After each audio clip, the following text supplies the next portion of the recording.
Hello, dear friends, and welcome back to part 2 of a whispered flip through of this fantastic tome,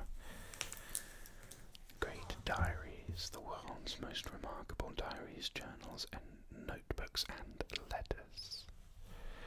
It's a lovely, detailed book. Takes you through the ages, focusing on individuals who've written journals, notebooks, diaries of note. Gives you all kinds of insights into their background and what they were commenting on, and excerpts of their diaries. So now we're going to have a look at the 1700s to 1800s, where of course we had the Enlightenment, had Goya, the Spanish artist, Goethe, the German writer, Mozart in Austria, lots of fantastic artists. We start with a journey to Lapland with Carl Linnaeus, the botanist, who went on a journey to Lapland in northern Scandinavia, who hoped to find species of plants and animals that were new. Kept a journal all the while, had a clear, direct style of writing, and also included evocative passages describing the blossom of the bog rosemary, for example, as having the colour of a fine female complexion. Lots of images and illustrations of animals too, like a northern hawk owl. We observed a dense cloud to the northeast. It was visible both above and below us, and at length approached us in the form of a thick mist, which moistened our clothes and rendered even our hair thoroughly wet. We could neither see sun nor moon, nor the summits of the neighbouring hills. We knew not whither to turn our steps, fearing on the one hand to fall down a precipice and lose our lives, as actually happened a few years ago to a Laplander under the same circumstances, or on the other to be plunged into the Alpine torrent, which had worn so deep a channel through the snow as to make anyone giddy looking upon it from above. We could now not distinguish anything a couple of metres before us. Our situation was like that of an unskilful mariner at sea without a compass, out of sight of land, and surrounded by hidden rocks on every side. That was highly treacherous.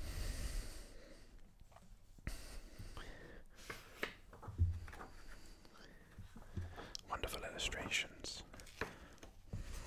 And here you've got further illustrations here. Met, of course, the Sami. We employed them as guides and interpreters, and notes about Sami clothing, crafts, boats. I do not know how the world could persist gracefully if but a single animal species were to vanish from it. Here. Life in Pondicherry, Anandarangapillai, Chief Dubaj in Tamil. European powers were vying for lucrative trade in India, but only the English and French were still competing by the mid-18th century. Anandarangapillai moved to the French settlement of Pondicherry in southeast India, where he worked for the French East India Company and rose to become Chief Dubaj, which was a translator or administrator for French governors. Kept a diary for 11 years before becoming the Chief Dubaj. Wrote entries in it every day for 25 years. Diary is a lovely portrait of life in 18th century Pondicherry, the European colonisation of India from an Indian point of view. It was occasionally waspish about French employers, depicting the constant skirmishes between the French and English in a near farcical manner. He maintained his flair for the dramatic right up until the end. The entry for 12th of July 1761 suddenly breaks off in the middle of a sentence. He died just 4 days later.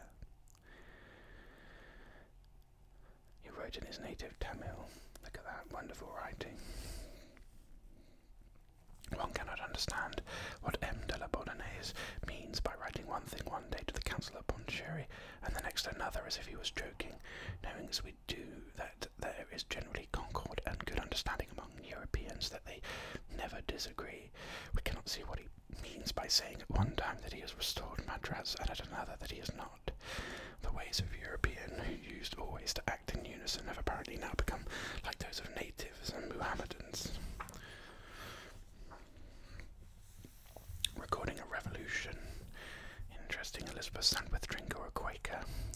earliest first-hand account of the life of a middle-class woman in 18th century America.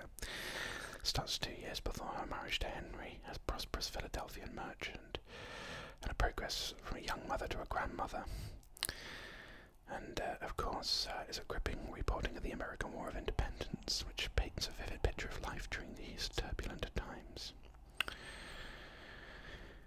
They had difficulties during the war because of their religious beliefs, the Quakers, because they were pacifists and would not swear oaths. So Henry Trinker's refusal either to fight or to swear allegiance to the revolutionary cause led to his imprisonment for aiding and abetting the enemy.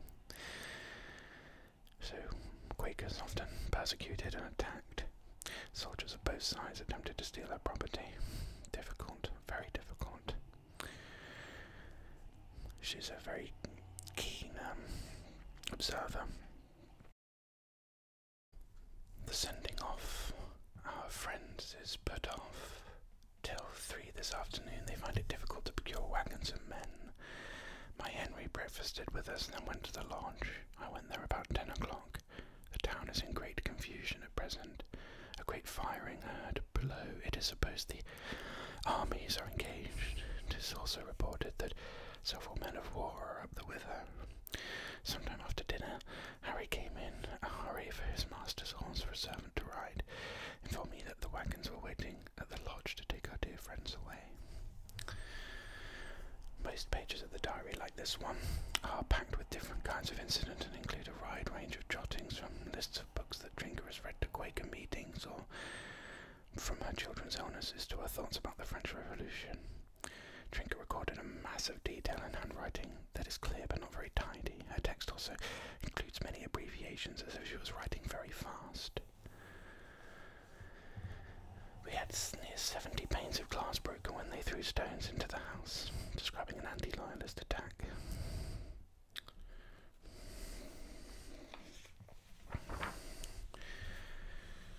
Adventures in London with James Boswell.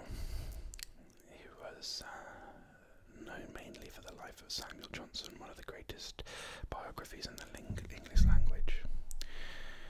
In the 1920s, 2 collections of his manuscript journals were discovered and later published, which were a fascinating insight into his character and unique descriptions of 18th century life.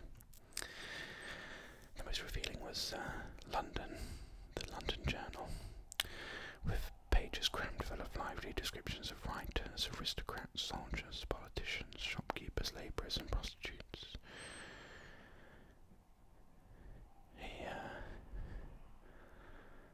Contradictory aspects of his character come through: the enthusiastic discovery of the melting and transporting rights of love, and his encounters with London prostitutes, together with his feelings of guilt at his profligacy.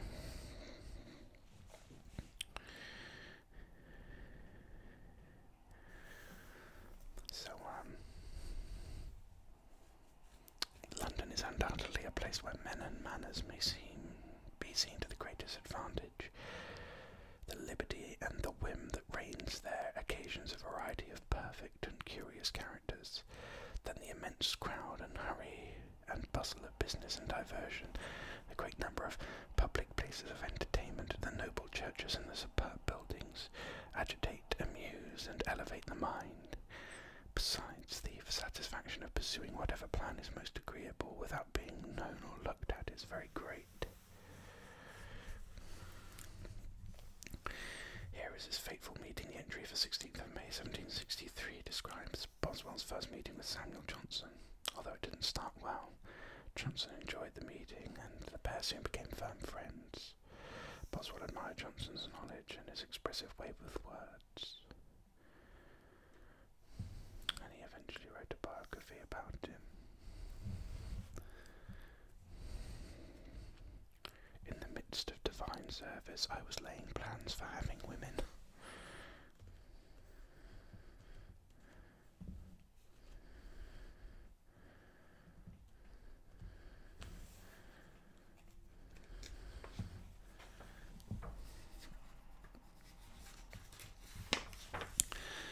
The Voyages of Captain Cook. Many people may be familiar with Captain Cook. The naval officer James Cook, who was the leader of the expedition that first circumnavigated New Zealand, made the first European charts of the east coast of Australia. He had also been secretly instructed to look for the southern continent that was thought to surround the South Pole. During his command of the HMS Endeavour, he kept a daily journal.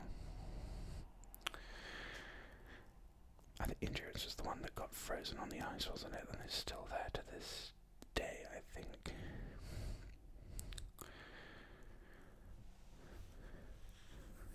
Got butterflies, charting New Zealand, a kangaroo. Saw an animal of the deer kind, something less than a greyhound. It was a mouse colour, very slender, made and swift of foot. He learned from the local Gugu Yamathi people that it was called a kangaroo, of course. A few minutes before 11, the ship struck and struck fast. Immediately upon this, we took on all our sails, hoisted out the boats, and sounded round the ship, and found that we had got upon the south edge of a reef of coral rocks. We went to work to lighten her as fast as possible, which seemed to be the only means we had left to get her off. We threw overboard our guns, iron and stone ballast, casks, hoops, staves, oil jars, decayed stores, etc. We tried to heave her off without success, notwithstanding by this time we'd thrown overboard 40 or 50-ton weight.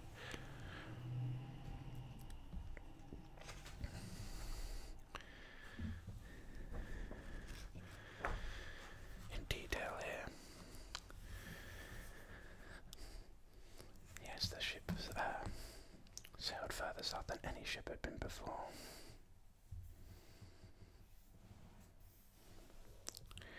Journal of the second voyage here. Continuing concern with the crew's diet, instructing the cooks to serve vegetables.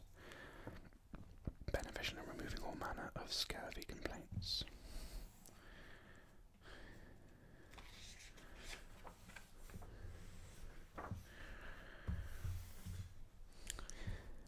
Look at this Spanish Goya, the artist, Francisco Jose de Goya, great Spanish painter of the Romantic era. Renowned, of course, internationally for his perceptive royal portraits and powerful anti-war etchings, and the intensity of his black paintings.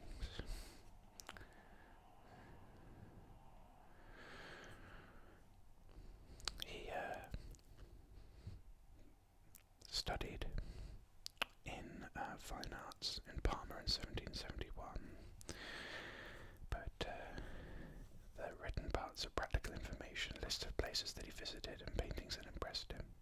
But the visual sections are interesting, revealing how the artist spent his time.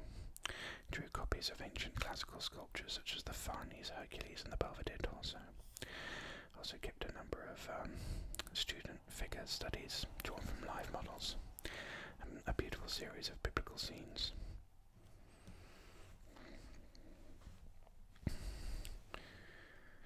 Early experiments here.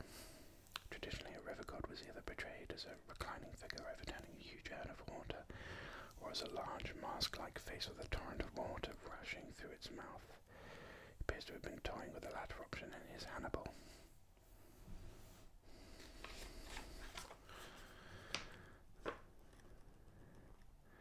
There's the sketch of what became that. The very early sketch for Hannibal. He initially based the composition on the strong diagonal axes created by the main figures on the left, and later turned it into a pyramid by adding soldiers descending the mountain.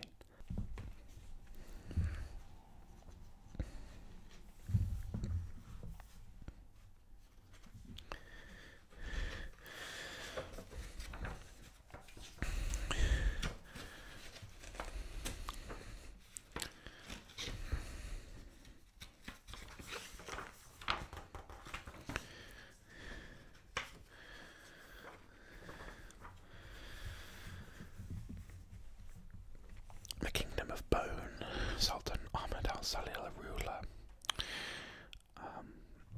He chronicled his reign as the 22nd Sultan of Bone, which lasted from 1775 until his death in 1812. It was one of the most powerful of the 5 major kingdoms of the Bugis people in South Sulawesi, which is now part of Indonesia.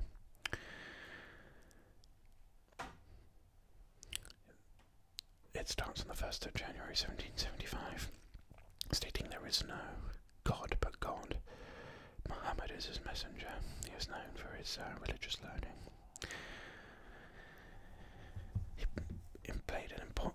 Slaves played an important part in the Bugis economy and denoted status. So in one entry, the Sultan records a gift of 12 slaves, one for each of his children. The entries are matter of fact and mostly free of personal comment, but they do reveal the hobbies of the Sultan, which included deer hunting, crocodile shooting, fishing, boating, picnicking, and collecting seashells. Fascinating history of Indonesia over 20 years.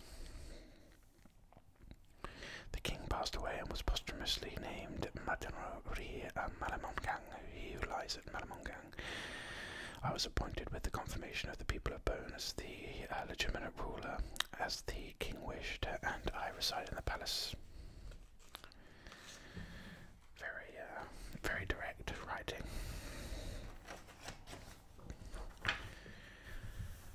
Check it out. Wolfgang Amadeus Mozart. For the last 7 years of his life, he kept a notebook of his compositions.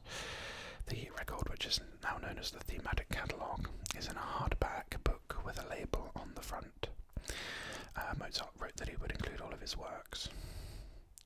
So it's an enormous variety of compositions, including The Marriage of Figaro and Don Giovanni. He listed the works in catalogue. And it also shows how he regards some of his works as well. He describes one piano piece as a short piano sonata for beginners, for example, which explains why the music that he wrote for it is considered simpler than any of his other sonatas. It's not known why he decided to do this, but he might have been trying to create some order in his life as he needed more money to support his family and was frantically busy with concerts and travelling. He obviously meant to carry on listing his works in this way, as the book contains many blank pages with rusted staves ready for entries that Mozart would have written had he not died tragically at the early age of 35.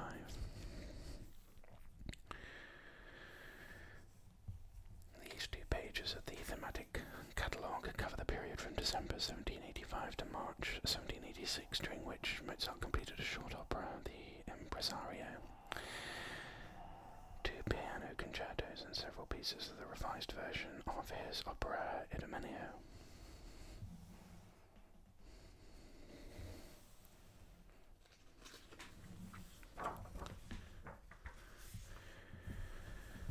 And Goethe, all the big names coming out here. A writer. He took extended leave from his work as the Duke of Weimar's advisor and went on a long tour of Italy. And as he travelled, he recorded his journey and impressions in a journal. And all of this became the basis of a book he wrote later called The Italian Journey, The Italian Resa. Took in the scenic beauty of Lake Garda in the north and the grandeur of cities such as Verona, Assisi, Naples, Vicenza. Visited Pompeii, the summit of Vesuvius. Went all over. His aim was not just to explore Italy, but to discover himself in the objects he sees. As he travelled, his experiences led to a form of spiritual rebirth. Although I am still the same, I believe to have changed to the bones. Naples is a paradise. In it everyone lives in a sort of intoxicated self-forgetfulness. It is even so with me. I scarcely know myself. I seem to myself quite an altered man. Yesterday I said to myself, either you have always been mad, or you are so now. I paid a visit to the ruins of ancient Capua and all that is connected with it. In this country one first begins to have a true idea of what vegetation is, and why man tills the fields. The flax here is already near to blossoming, and the wheat a span and a half high. Around Caserta the land is perfectly level, the fields worked as clean and as fine as the beds of a garden. What will they be when the spring shall come in power? It's obviously absolutely intoxicated with Italy, for, good reason. It's a stunningly beautiful country, wonderful history. Here we have a life in the colonies with Ralph Clark, a Marine officer, a British Marine officer. And rarely has the birth of a nation been written about firsthand in such an intimate fashion. A British officer, Ralph Clark, within the Royal Marines, who accompanied the first shipment of convicts from Portsmouth in UK, May 1787 to their exile onto the shores of what would become Australia. They begin 2 months before sailing and cover more than 5 years. It's a long voyage, and then the life in the new British colony. On arrival in Botany Bay, Clark was dismayed by the unsuitable conditions. If we are obliged to settle here, there will not a soul be alive in the course of a year.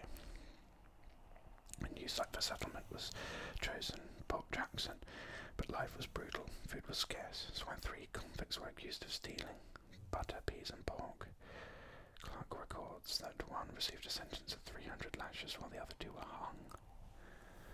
Clark shows little sympathy for their charges and seems to take pleasure in recording the punishments that were meted out.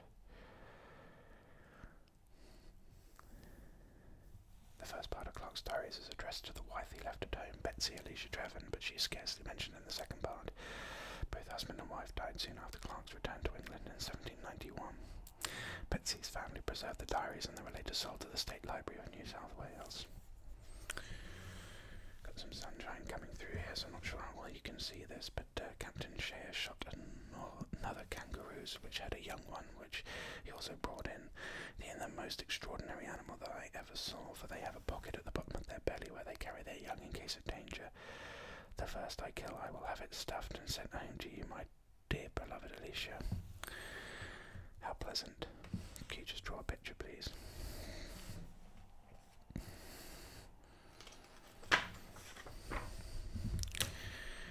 Into South America with Alexander von Humboldt, a scientist, Prussian scientist.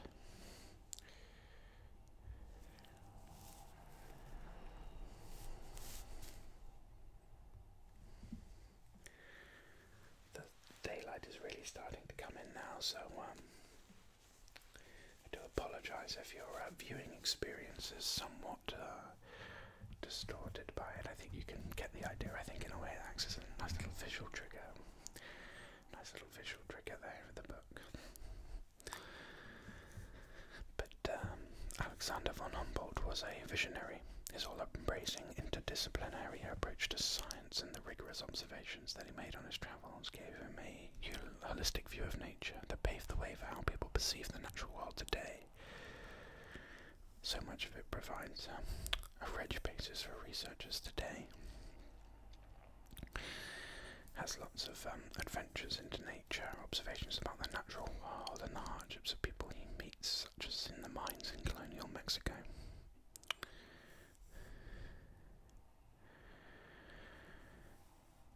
What's interesting is that shortly before he died, he had his journals and notes bound into 9 volumes and requested in his will that they should be made available to science, but they remained in the possession of his descendants until they were taken away to the Soviet Union at the end of World War II. In 1958, they were returned to Germany, now held in the Berlin State Library. Some illustrations of fish, yellowish and livid eels resembling large aquatic serpents swam on the surface of the water and crowd under the bellies of the horses and mules. A contest between animals of so different an organisation presents a very striking spectacle. The eels, stunned by the noise, defend themselves by the repeated discharge of their electric batteries. For a long interval they seem likely to prove victorious. Several horses sink beneath the violence of the invisible strokes, which they receive from all sides. In organs the most essential to life, and stunned by the force and frequency of the shocks, they disappear underwater. Imagine seeing that for the first time. An electric eel. You've never seen anything like it before. Whilst the number of accurate instruments was daily increasing, we were still ignorant. An introduction to personal narrative. He's used the information and data that he gathered during his ascent of Mount Chimborazo to create an innovative infographic cross-section of the mountain, both below and above sea level. Amazing. Botanical art. His notes on the ascent up that mountain. Wonderful stuff.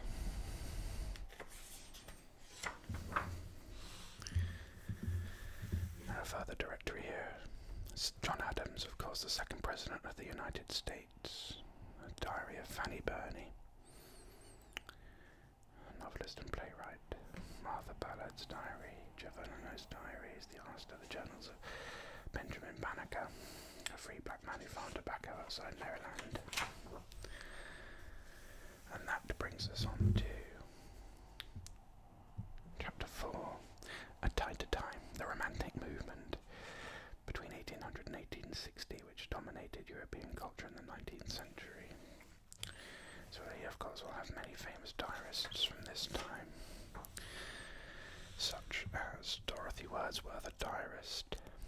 The Romantic poet William Wordsworth and his sister Dorothy were very close. They moved to Dove Cottage in Grasmere in the English Lake District after the death of their father and continued to live together even after William married. He was already famous as a poet during his lifetime, and Dorothy was there when he wrote many of his masterpieces. She kept journals which weren't published until after her death that describes their lives together. Grasmere is a beautiful, beautiful part of the world, and you can see Wordsworth's house. You can go and visit it. Absolutely lovely. I fully implore you to go.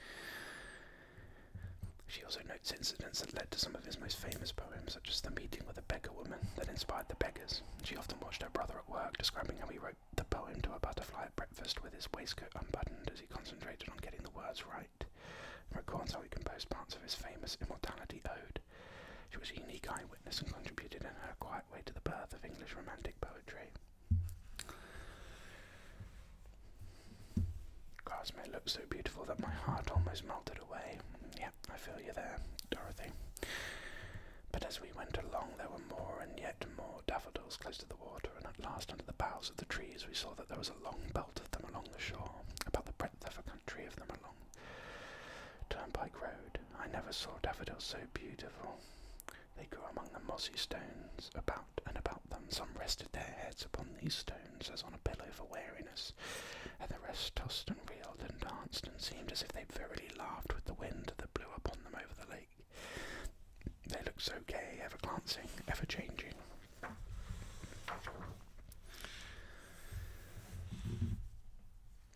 A route to the Pacific, Lewis and Clark explorers.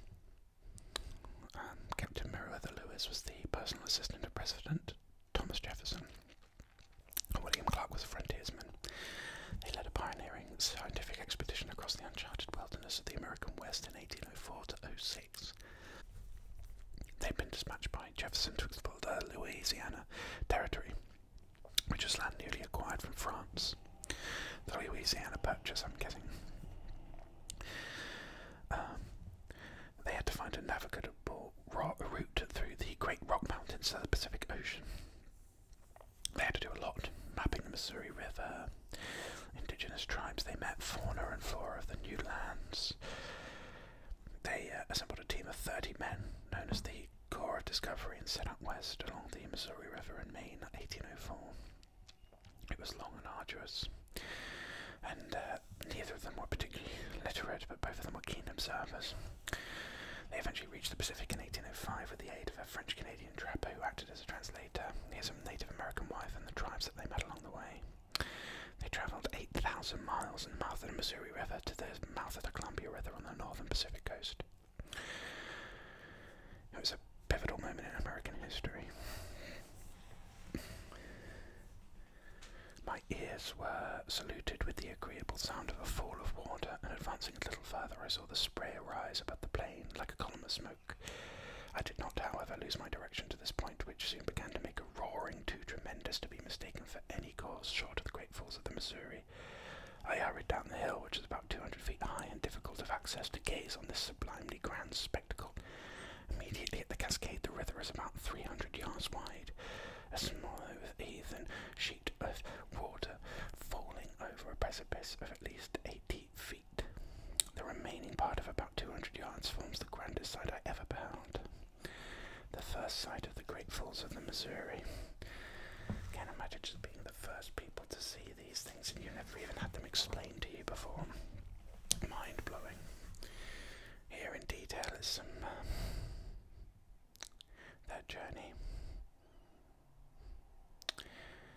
They've been called by an American historian, the writingest explorers of their time, filling many notebooks. They've recorded images of a sage grouse first spotted at the mouth of the Mesmerizing River, fish, white salmon trout, meeting Native Americans upon the way.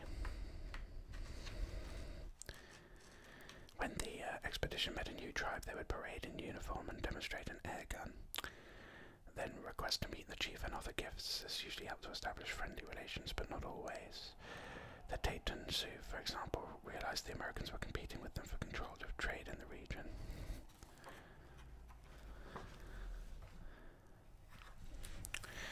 The Diary of a Slave. Navy Yard worker Michael Shiner, an American, is extraordinary in a number of ways. It covers the years from 1813 to 1869, and Shiner describes all the major public events that took place in Washington, D.C., where he lived. First-hand account of the War of 1812 that was fought between the United States and the UK. Documented the racial tensions, strikes and riots that he witnessed in the Washington Navy Yard where he worked. He also shockingly described the abduction of his wife and children by slave dealers who transported them to a slave pen in Alexandria, Virginia. For one of the most remarkable aspects of the diary is that Shiner himself was originally a slave who was later made a free man. He learned to read and write at church Sunday school lessons, which was the only type of school that African Americans were permitted to attend at the time. And he kept a journal that he called his book and wrote in a small shop notebook, filling every page right to the edges with his elegant, sloping handwriting, lovely handwriting. The way he wrote was idiosyncratic. He had his own distinctive style of spelling, capitalization and punctuation, which makes the text colourful. The time the cholera broke out in about June and July, August and September 1832, it raged in the city of Washington, and every day there were 12 or 13 carried out to their graves a day. Part of the book is in different handwriting, so it could have been written by his grandson at a later date. Some of it could have been added after the events described, which suggests some parts of it were not a day-to-day, but a memoir. And at one point, Shiner writes proudly, "I was an eyewitness to all this." Halfway down the right-hand page here, Shiner writes, the 5th day of June 1833, on Wednesday, my wife and children, Phyllis Shiner, were sold to a couple of gentlemen, Mr. Franklin and Mr. John Armfield, and were carried down to Alexandria. He described how he travelled to Alexandria, south of Washington, 3 days earlier, and eventually managed, with the assistance of God, to have them freed. Oh my word, can you imagine? I mean, I really can't imagine. It's absolutely crazy. I'm under 10,000 obligation to the Honourable Major General Lynn for his kindness to me and my wife and children on the 7th day of June 1833. On Friday, the General laid a detachment on my wife and 3 children at Mr. Armfield Jail and taken them in there and put them in the county jail of Alexandria to wait action of the court, and my wife and children remained in the county jail in Alexandria from the 7th of June 1833 until the 11th of June 1833. All the people appeared to be willing to relieve me of my distress. So he obviously met people who were very keen to help him right this heinous wrong. What a story. Has this ever been made into a story, like a film or anything? I think that story needs to see more of the light of day. Thank you for joining me for this fantastic, fascinating voyage into the diaries and journals of people throughout history.